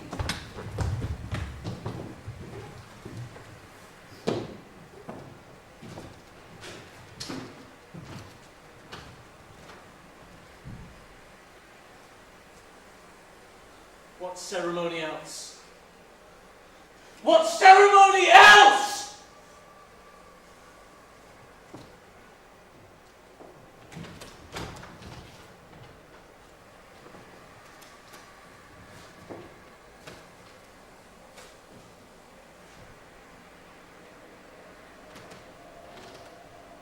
obsequies have been far enlarged to Warren's eyes. Her death was doubtful, but yet that great command, who weighs the order, she should in ground and sacrifice have lodged till the last trumpet. For charitable prayers, shards, flints and pebbles should be thrown on her. But yet, here, she is allowed her virgin krantz, her maiden instruments, and the bringing home of bell and burial. Must there no more be done? No more be done.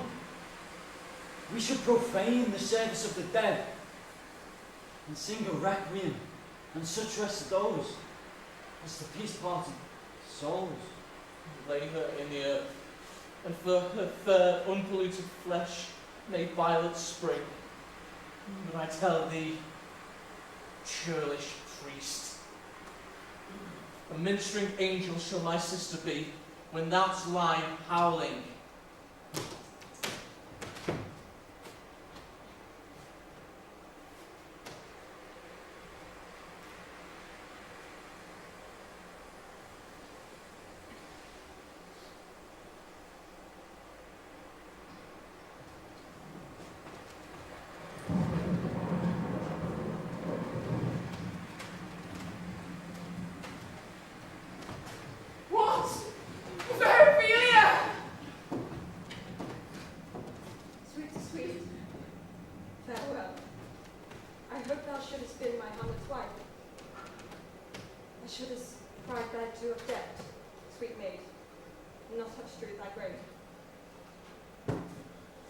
Hold off the earth a while, till I have caught her again in my arms. Now pile your dust upon the quick and dead, till of this flat a mountain you have made, to overtop Opelion, or the skyish head of blue Olympus. What is he whose grief bears such ends as I, Hamlet the Dane? The devil take thy soul! Ah! Thou prayest no ill, I pray thee, for thou times plenty and rash, to have in me something dangerous, let thy wiseness fear. Hold off thy hand, Hamlet! I love Ophelia! 40,000 brothers, not that once dear love, could not make my son. What wilt thou do for her? Oh, she is mad Laertes, oh God forbid her. Swoons, show me what thou wilt do. Weep, would fast, would tear thyself. I'll do it. Dost thou call it just to whine? Shall face you with leaping into her grave, and be buried with her quick, and so will I. This is mere madness, and thus a while fate will work on her. Hear me, sir. What's the reason that you use me thus? I loved you ever, but it's no matter. Let Hercules himself do what he may. The cat will mew and the dog will have his day. Gertrude, set on watch over your daughter. This grave shall have a living monument. Another quiet courtly shall we say, till then in patience our proceeding be.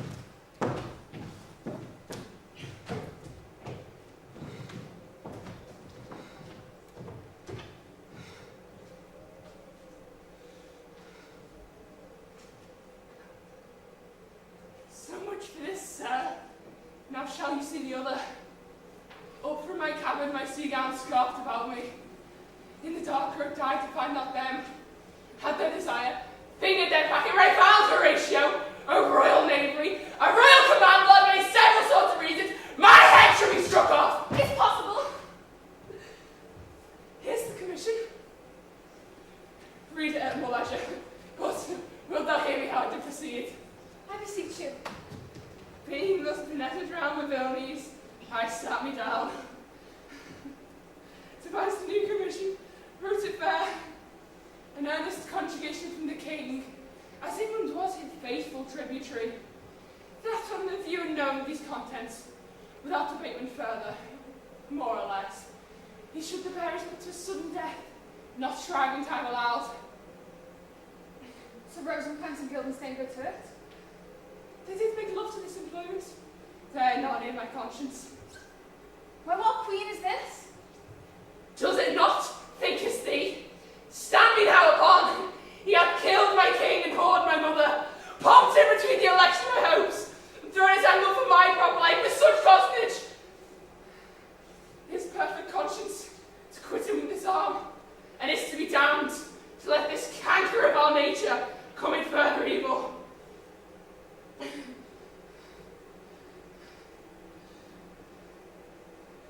Peace, who comes there? Your ladyship is right. Welcome back to Denmark. I humbly thank you. Sweet lady, if your ladyship were at leisure, I should impart things to you from her majesty. She begged me to signify to you that she has laid a great wager on your head. Madam, this is the matter. Here has Billy come to court Laertes. Believe me, an absolute gentleman. A very soft society indeed to speak freely of him. He is the calendar gentry? For you shall find him. What gentleman would see? In the verity of extolment, I take him to be the soul of a great article, and the infusion of his dearth and renaissance to make tradition of him. His semblance is his mirror, and who else betrays him? His umbrage, nothing more. You are not ignorant of what excellence. I dare not confess that, lest I should compare with him in excellence. But to know a man well were to know himself. I mean, madam, for his weapon. But in the indication in him, his needs self-mellowed. What's his weapon? Rapier and dagger. That's two of his weapons, but well. The queen, madam, had wagered him with 6 Barbary horses, that and dozen ends between yourself and him. He will not exceed 3 hits. He hath laid on 12 for 9.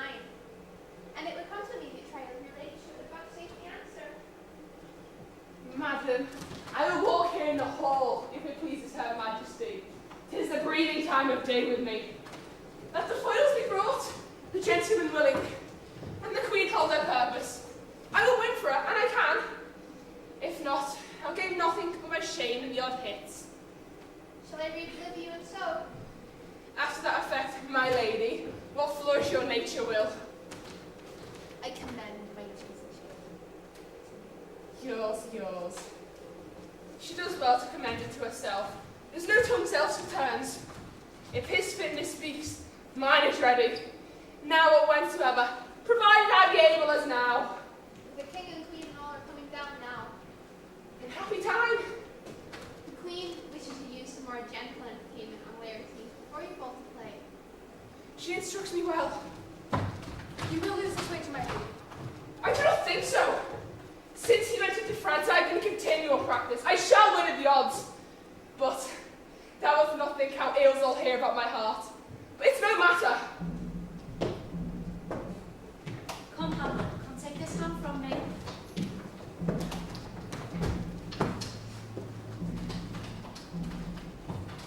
Give me your pardon, sir. What have I done that my own nature, honour, and exception roughly awake? I here complain with madness. Was Hamlet wronged Laertes? Hamlet denies it. Who was it then? Her madness, if be so. Hamlet is of the fashion that is wronged. Her madness is poor Hamlet's enemy.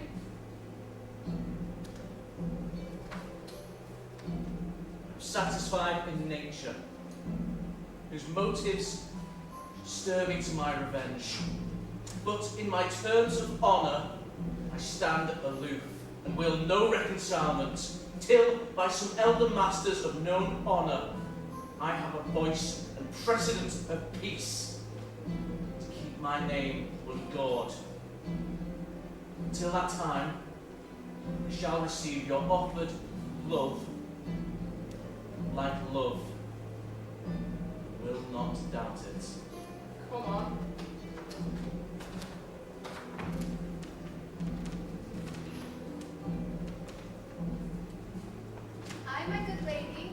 some strips of wine upon that table. If Hamlet should give the first or second hit, or question to the answer of the third exchange, let their battlements to their ordnance fire. The Queen drinks to Hamlet's better breath. Give me the cups. And let the kettle to the trumpet speak, heavens to earth. The Queen jumps to Hamlet. Come, begin, and you the judges, bear a wary eye.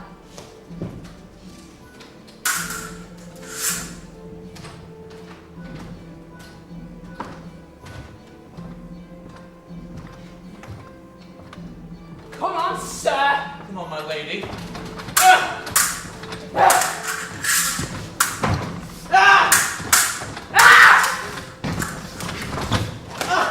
One! No. Judgment! A hit! A very powerful hit. Well, again. Stay. Give me drink. Hamlet, this pill is thine. Here's for thy health. Give her the cup. I'll play this spell first. Set it by a while. Come on!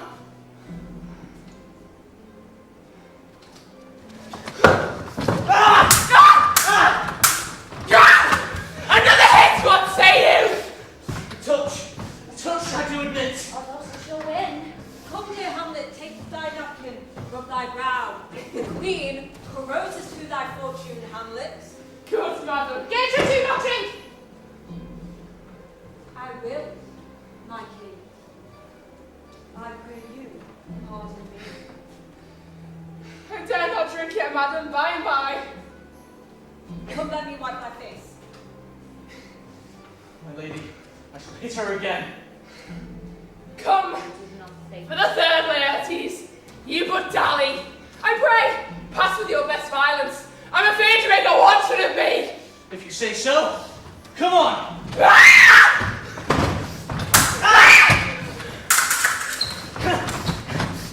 Nothing! Either way!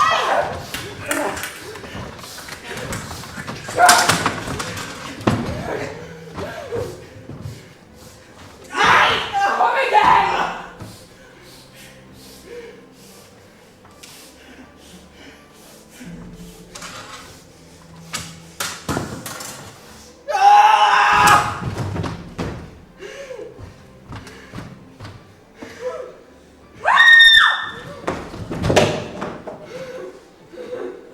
Look to the Queen there! Oh! They lead on both sides. How is my lady? How's Francisco? There's a woodcock to mine own spring. Francisco, I'm justly killed for my own treachery.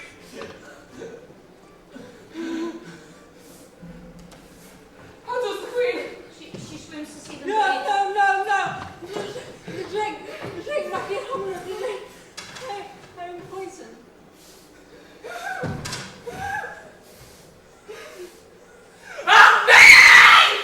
Treachery! Let the door be locked! Sing it out! It's here, Hamlet. Thou art slain. No medicine in the world could do thee good. In thee there's not half an hour of life. The treacherous instrument is in my hand, unmated and envenomed. The foul practice hath turned itself on me alone, and here I lie, never to rise again. My mother's poisoned. I can no more. The king's to blame. The point! In better too! Then better to thy work!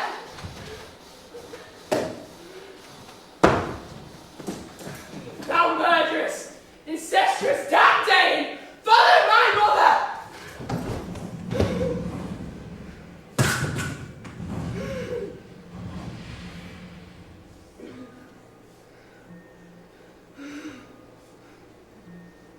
She was justly served. It's poison tempered by herself. Exchange forgiveness with me, noble Hamlet. Mine and my father's death come not upon me, nor yours upon me.